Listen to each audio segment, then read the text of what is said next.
The next step this mass number is represented by, अब आपके पास formula आ गया, तो आपने क्या लिखा कि मास नंबर, ठीक है, मास नंबर जो कि ए है, आप एन नंबर पूरा लिख लीजिएगा, इज इक्वल्स टू क्या हो जाएगा, नंबर ऑफ न्यूट्रॉन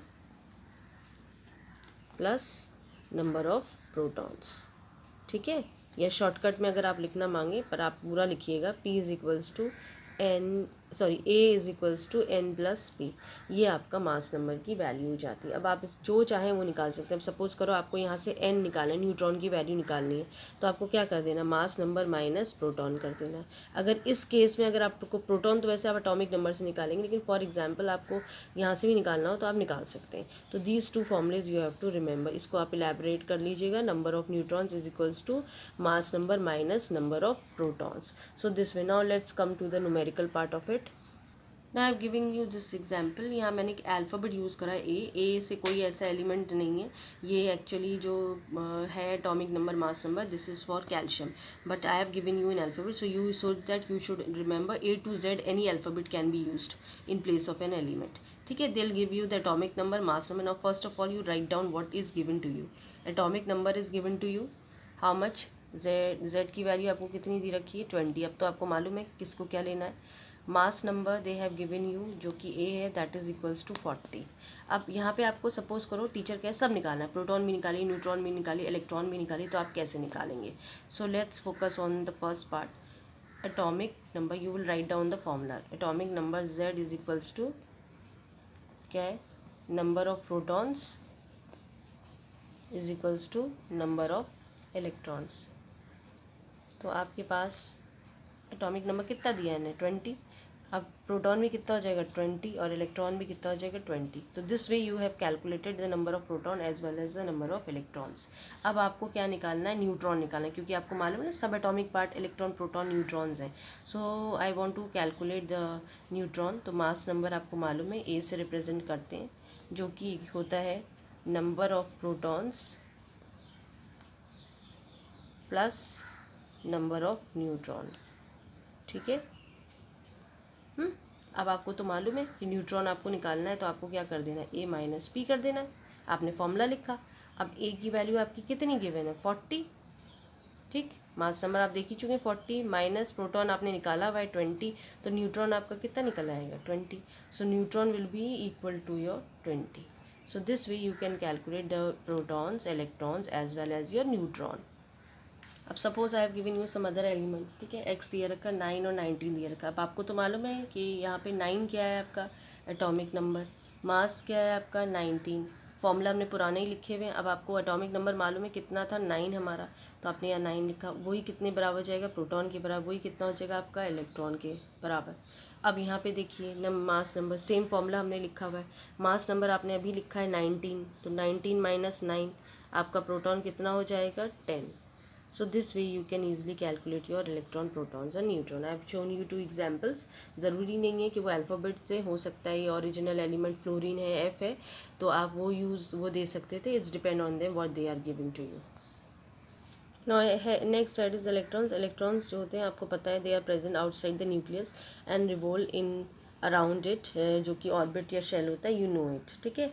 तो आपको थोड़ा सा याद रखना है कि जो शेल्स होते हैं वो डेफिनेट ऑर्बिट्स होते हैं या इमेजिनरी पाथ होते हैं, उसके अंदर इलेक्ट्रॉन्स मूव कर रहे होते हैं, ठीक है। एक क्वेश्चन आपके दिमाग में हमेशा आना चाहिए, अगर ये एटम है और इलेक्ट्रॉन्स जो है वो मूव कर रहे हैं ऑर्बिट्स के अंदर, तो वो गिरते क्यों नहीं है, मतलब sometimes they are moving inside, why don't they fall in the nucleus. भाई यहाँ मूव करें थक जाए और they should fall in the nucleus, but this is not happening. Why this is not happening, it is one of the important question, because there is a centrifugal force. एक force होता है जिसका नाम होता है centrifugal force, right. This force prevents the nucleus prevents the electrons from falling into the nucleus, ठीक है। ये आपको ध्यान देना है कि जो सेंट्रीफ्यूगल फोर्स होता है ये आपका इलेक्ट्रॉन्स को न्यूक्लियस के अंदर गिरने से बचाता है। ठीक है, इसीलिए ये क्वेश्चन है कि why nucleus electrons do not fall in the nucleus. तो आपके पास आंसर ये है कि जो इलेक्ट्रॉन्स होते हैं because of this centrifugal force जो होता है प्रिवेंट करता है न्यूक्लियस को from falling to the into the nucleus. So that is very important. अब एक बात और होती है, ये जो शेल होते हैं, हमने एक नाम पढ़ा इसका शेल, दूसरा हमने पढ़ा ऑर्बिट, इसका एक और नाम दिया जाता है वो है energy levels. Now what does it means? What does this energy levels means to us? Now the next slide is energy levels of shells. अब आपको ध्यान देना है जो इलेक्ट्रॉन्स जब किसी एटम्स के ऑर्बिट में मूव कर रहे होते हैं, ठीक है, तो इन्हीं को शेलों को ही अब हम बोल दे रहे हैं एनर्जी लेवल्स। ठीक है, तो ये जो इलेक्ट्रॉन्स होते हैं ना, ये कुछ अमाउंट ऑफ एनर्जी पोजेस करते हैं, कुछ certain amount of energy is been possess by these electrons when they are moving in the shells. ठीक है, उस बात को आपको ध्यान देना है। इसीलिए इनको क्या कहा जाता है, इन एनर्जी, ये जो शेल्स होते हैं इनको हम क्या कह देते हैं, एनर्जी लेवल। ये एनर्जी लेवल वर्ड कहाँ से डिसाइड करा गया, जब इलेक्ट्रॉन्स, जब कोई भी ऑर्बिट में मूव हो, चाहे ये वाला इलेक्ट्रॉन हो, ये वाला इलेक्ट्रॉन हो, when they are moving inside the electrons, so they possess certain amount of energy with them when they are moving in a shell, right? When they are revolving around in the shell, they possess, these electrons possess the certain amount of energy. That's why this is known as energy levels. ठीक है, अब एक थोड़ी सी ध्यान देने वाली बात है कि ये जो शेल्स हैं, मेरा डायग्राम थोड़ा ख़राब है लेकिन you have to keep it in mind, ये जो शेल्स हैं इनकी लेबलिंग भी होती है। इनको जो फर्स्ट शेल होता है उसको कहते हैं KL, और इस तरह से हमारे अल्फ़ाबेट चलते हैं। जो ये फर्स्ट शेल है, ये बेसिकली क्या है, आपका फर्स्ट शेल है एटम का। ये कौन सा शेल है आपका, सेकंड शेल है। ठीक है, ऐसे ही बढ़ता जाएगा। ठीक, तो आपको ध्यान देना है कि जो इनको शेल्स को हम बोलते हैं, अल्फ़ाबेट्स यूज़ करे गए KL M N and so on, जैसा जैसा आपका, यानी पहला शेल है ये, this is second shell, this is third shell, this is fourth shell. You should remember, आगे बढ़ता जाएगा तो फिफ्थ शेल, सिक्स शेल, सही। तो ये चीज़ थोड़ी ध्यान देनी रखनी है, ये इलेक्ट्रॉन्स में जो थोड़ा बहुत ध्यान देना है आपको।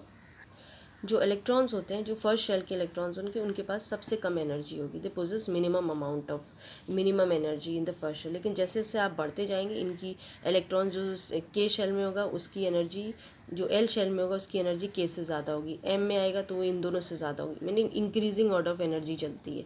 यानी जो फर्स्ट शेल में इलेक्ट्रॉन्स पोजेस करेंगे या पाए जाएंगे, इनकी एनर्जी कम होगी, और जैसे जैसे आप बढ़ते जाएंगे एनर्जी इलेक्ट्रॉन्स की बढ़ती जाएगी। So I think this is clear to you all, get how you are representing these shells and how, what is energy levels. Now next that is distribution of electrons. अब आपने shell में देखा कि electrons present थे, अब आप ये भी तो देखेंगे कि किस शेल में कितने इलेक्ट्रॉन्स होते हैं, क्योंकि इट्स वेरी इंपॉर्टेंट कि एक पर्टिकुलर ऑर्बिट या शेल में एक fix number of electrons distribute होते हैं, आप बियॉन्ड दैट उसको नहीं डाल सकते हैं। ठीक है, तो उसी चीज़ को आपने क्लास 8 में ही पढ़ा होगा, इलेक्ट्रॉनिक कॉन्फ़िगरेशन। ठीक है, ये चीज़ आपने क्लास 8 में पढ़ी होगी, और डिस्ट्रीब्यूशन ऑफ इलेक्ट्रॉन्स को हम इलेक्ट्रॉन कॉन्फ़िगरेशन ही कहते हैं। This refers different distribution of electrons in different shells. So that was a rule was given to us by one scientist, और बोस थे, बोर एंड बोरी ने, इन दोनों ने मिलके एक हमें फॉर्मूला दिया जिसके बेसिस पे आप इलेक्ट्रॉन्स को ईजिली डिस्ट्रीब्यूट कर सकते हैं कि पर्टिकुलर शेल में कितने इलेक्ट्रॉन्स होने चाहिए। वो फॉर्मूला क्या था, 2n²। ठीक है, अब n की वैल्यू जो होती थी, ये इस फॉर्मूले के बेसिस पे आप मैक्सिमम नंबर ऑफ इलेक्ट्रॉन्स एक शेल ले सकता है, वो आप कैलकुलेट कर सकते हैं। n जो रिप्रेजेंट करता था बेसिकली आपका नंबर ऑफ शेल को। ठीक है, तो n was what it was representing you, number of shell. आप इससे देख सकते हैं, अगर आप जैसे सपोज करो, आपने देखा था ना पीछे मैंने लिखा था 1 2 3 4 numbers were also given to you the shells. So अगर हम फर्स्ट शेल की बात करें, ठीक है, फर्स्ट शेल की बात कर रहे हैं, इसका मतलब n की वैल्यू कितनी है हमारे पास, 1 है। अब हमारे पास फॉर्मूला आपने मैथ्स में पढ़ा है ये, तो आपने 2 1 की n की जगह आपने 1² लिखा। अब आप अगर याद हो तो ऐसे खोलते हैं ना मैथ्स में, तो how much value is been there, 2। अब सपोज करो टीचर ने तुम्हें सेकंड शेल दिया, सेकंड शेल मतलब n की वैल्यू कितनी हुई, 2। सो 2 into 2 whole square, तो how much it is coming, 8. now you should know 3 shell, so 2 into 3 whole square, ये आपका 18।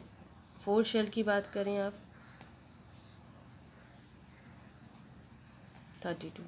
यानी इस बेसिस से आपको ये पता चल गया कि पहले शेल में मैक्सिमम कितने इलेक्ट्रॉन भरे जा सकते हैं, 2, यानी 1 भी भर सकते हैं, 2 भी। सेकंड शेल में आप मैक्सिमम इलेक्ट्रॉन्स 8 भर सकते हैं, यानी 1 से लेके 8 तक कितना भी। थर्ड शेल में 18 इलेक्ट्रॉन्स यानी 1 से लेके 18 तक, और फोर्थ शेल में 32 यानी 1 से लेके 32। ठीक है, this way you can easily see that how much electrons you can fill in the particular shells, right. ये भी पता है ना, ये 1 जो हमने इसको हम के भी बोल सकते हैं, इसको एल है, एम है, एन है। ठीक है, तो ये भी याद रखिएगा। Now there is one more 2 rules left. जैसे आउटर मोस्ट शेल होते हैं, जैसे आपको मालूम है ना एटम है, अगर ये एटम है उसका हमने स्ट्रक्चर बनाया रखा है, तो ये इसका बेसिकली आउटर मोस्ट शेल आएगा। आउटर मोस्ट शेल या आउटर मोस्ट ऑर्बिट। इसमें एक बात याद रखिएगा, मैक्सिमम इलेक्ट्रॉन शुड बी 8। इसमें आप मैक्सिमम इलेक्ट्रॉन्स कितने भर सकते हैं, 8 इलेक्ट्रॉन्स भर सकते हैं। 8 से ज़्यादा नहीं होना चाहिए, कम हो जाए नो प्रॉब्लम। 1 to 8 मैक्सिमम में लिमिट है, 8 मैक्सिमम होता है। 1 to 7 में मतलब 1 हो जाए, 2 हो जाए, 3 हो जाए, 4 इलेक्ट्रॉन्स हो सकते हैं, 5 हो सकते हैं, 6 7, बट 8 है, लेकिन 8 से बियॉन्ड नहीं, 9 नहीं होंगे। So this is the case of this. So next एक और आपका शेल होता है, ये हमने वो लैंग्वेज ऑफ केमिस्ट्री में भी आपको पिल्यूमिनेट शेल के बारे में बताया था। ये बेसिकली लास्ट से सेकेंड वाला। अब ये वो केस नहीं है, अगर आपको अपना कॉपर का याद हो तो वहाँ आपको याद होगा this was your this thing atomic number, और ये हमने इलेक्ट्रॉनिक कॉन्फ़िगरेशन ऐसे लिखा था। तो आपको पिल्यूमिनेट शेल जो है वो बेसिकली आपका ये वाला है, जो लास्ट से सेकेंड वाला होता है। ये लास्ट शेल है और उसके बाद वाला। इसमें मैक्सिमम क्या है, आप 18 इलेक्ट्रॉन्स भर सकते हैं, और कम हो जाए कोई प्रॉब्लम नहीं, लेकिन 18 तो है, लेकिन उससे ज़्यादा नहीं भरेंगे आप। तो ये जो शेल है आपका ये बेसिकली आपका पिल्यूमिनेट शेल होता है। ये लास्ट वाले आउटर मोस्ट ऑर्बिट के जो सेकंड लास्ट होता है ना, मतलब उस वाले शेल को हम ये शेल बोलते हैं। ये थोड़ा सा आपको ध्यान देना है, और इसी बेसिस पे हम अपना इलेक्ट्रॉनिक कॉन्फ़िगरेशंस निकालेंगे। अब सपोज़ करो हमें किसी टीचर ने एटॉमिक नंबर दिया। अच्छा, हमारे कोर्स में you should remember 1 to 20 atomic numbers वाले एटम्स हैं, इनसे ऊपर आप नहीं जाएंगे। आप फर्स्ट 20 एलिमेंट्स को ही नोटिस करेंगे और उनके एटम्स का स्ट्रक्चर बनाएंगे। फॉर एग्जाम्पल, अगर हमने आपको सपोज़ करो बोरॉन दिया, अब बोरॉन जो है उसका एटॉमिक नंबर 5 है, 11, and I would advise you please learn 1 to 20 यानी हाइड्रोजन से लेके कैल्शियम तक जितने भी एलिमेंट्स हैं, learn the atomic number and mass number. They will give you, but by chance, और 10th में तो आपको याद करना ही करना है, एटॉमिक नंबर्स तो लर्न ही करने हैं। तो इट्स वेरी इंपॉर्टेंट कि start learning from class 9th only. So ये boron is given to you, atomic number 5 है और मास नंबर इसका 11 है। This much you should know. एक बात और ध्यान रखना, टीचर ऐसे बनाए या ऐसे बनाए, दोनों का मतलब एक ही है, right. Now we have discuss about proton, we have discuss about atomic number, mass number, electrons, protons, आप सब निकाल चुके हो। अब यहाँ पे पॉइंट है, हम जो कर रहे थे, हम कर रहे हैं इलेक्ट्रॉन्स का डिस्ट्रीब्यूशंस बोर के हिसाब से, 2n² के हिसाब से। अब सपोज को यू नो एटॉमिक नंबर, आपको यहाँ तुरंत पता चल गया कि एटॉमिक नंबर जो है 5 है, ठीक है। और एटॉमिक नंबर किसके बराबर होता है, इलेक्ट्रॉन्स। आप प्रोटॉन्स को तो नहीं डिवाइड करते हैं, क्योंकि आप शेल्स में किसको मूव कर रहे हैं, या मूविंग इलेक्ट्रॉन्स। तो आपको ये मालूम है कि जो 5 है ये बेसिकली किसके बराबर होगा, आपका नंबर ऑफ इलेक्ट्रॉन्स के।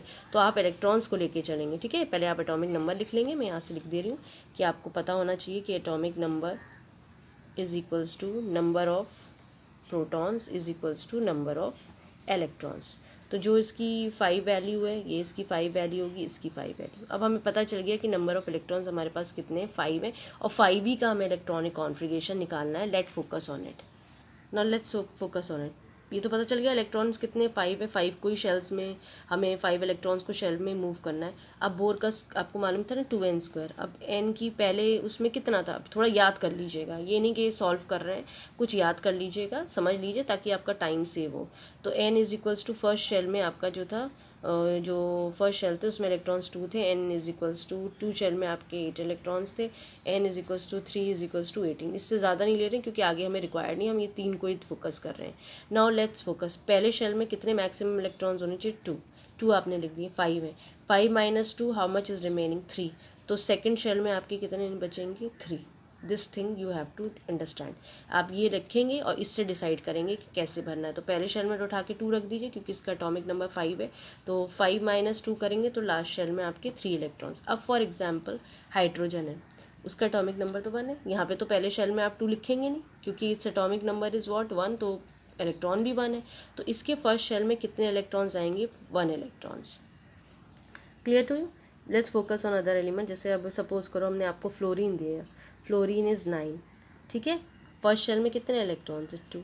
अब 9 minus 2 how much is there 7, तो आपके लास्ट ऑर्बिट में कितना है 7 है। Now case of sodium, sodium के फर्स्ट शेल में वहाँ तो याद है ना 2 इज इक्वल एन, वो उधर 2 इलेक्ट्रॉन्स आएंगे, यहाँ पर आपके 8 इलेक्ट्रॉन्स आएंगे। ये 1 की बात है या 2 की बात है या 3 की बात है, और यहाँ 18। अब इसको देखिए, फर्स्ट ऑर्बिट में आपने 2 लिखा, चलो ठीक है। 11 माइनस 2 कितना बचेगा 9। अब यानी सेकेंड ऑर्बिट में आप 9 तो लिखेंगे नहीं, 9 लिख दिया तो ये गलत हो गया। तो आपके पास तो कितने 8 है, तो आप यहाँ क्या लिख देंगे, मैक्सिमम 8 लिख देंगे। अब इसे कैलकुलेट करते चलिए कितना बच रहा है, 8 + 2 इज़ 10, और यहाँ कितना 11, तो 11 माइनस 10 इज़ हाउ मच 1। तो इस तरह से आपकी इलेक्ट्रॉनिक कॉन्फ़िगरेशन निकलेगी। फिर से बता दे रही हूँ, 11 एटॉमिक नंबर है, फर्स्ट शेल में आपके 2 इलेक्ट्रॉन से 2 उठा के लिख दीजिए। 11 में से आप 2 माइनस करेंगे 9 बचेगा। 9 आप यहाँ नहीं लिखेंगे क्योंकि सेकेंड शेल की मैक्सिमम कैपेसिटी कितनी है 8 इलेक्ट्रॉन्स, तो 9 के बदले आप यहाँ क्या रखेंगे 8 लिखेंगे। अब 9 में से 8 माइनस करेंगे तो कितना बचेगा 1, तो outer most orbit contains 1 electrons. Similarly you can use some other examples also. For example हमने फॉस्फोरस लिया है, 15 होता है। अब इसको समझ लीजिए, फर्स्ट ऑर्बिट में 2, यहाँ से फर्स्ट ऑर्बिट में 2 है। अब 15 में से 2 माइनस करा 13, तो यहाँ 13 तो लिखेंगे नहीं, गलत है ये, क्योंकि आपका मैक्सिमम कैपेसिटी कितनी है 8 है, तो यहाँ तो आप 8 लिखेंगे। अब इसे ऐड करिए, 8 + 2 is 10, 15 minus 10 is how much 5, तो आउटर मोस्ट ऑर्बिट में कितना बचेगा आपका 5 बचेगा।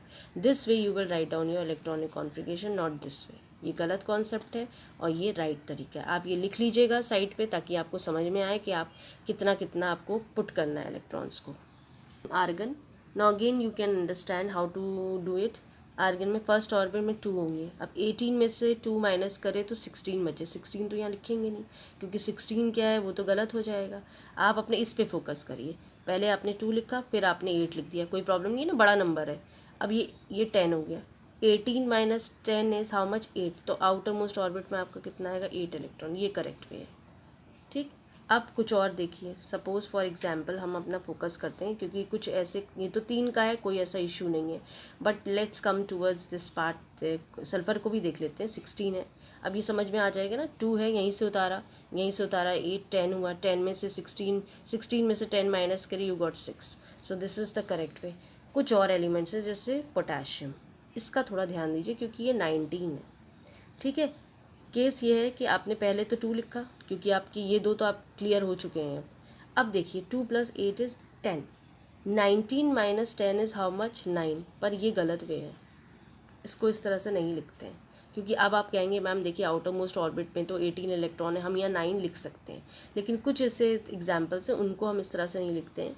हम इनको इस तरह से लिखेंगे 2 8, फिर हम 8 रखेंगे, ठीक है, तो हमारा 18 हो जाएगा। अब 19 में से 18 माइनस करा, आपके पास कितना आया 1 आया। आप इस तरह से लिखें। और एक लास्ट है आपका कैल्शियम, उस पर भी आपको फोकस करना है कि कैल्शियम के लिए भी कैल्शियम इज़ 20, इसको भी आपको इसी हिसाब से चलना है, लास्ट में 2 आएगा। तो ये 2 आपके अलग केस हैं, इसको आप हमेशा याद रखिएगा। डिटेलिंग नहीं है इसकी, इसीलिए हम आपको डिटेलिंग नहीं समझा रहे हैं और आप इन पे ध्यान रख के चलिएगा। It's okay with you.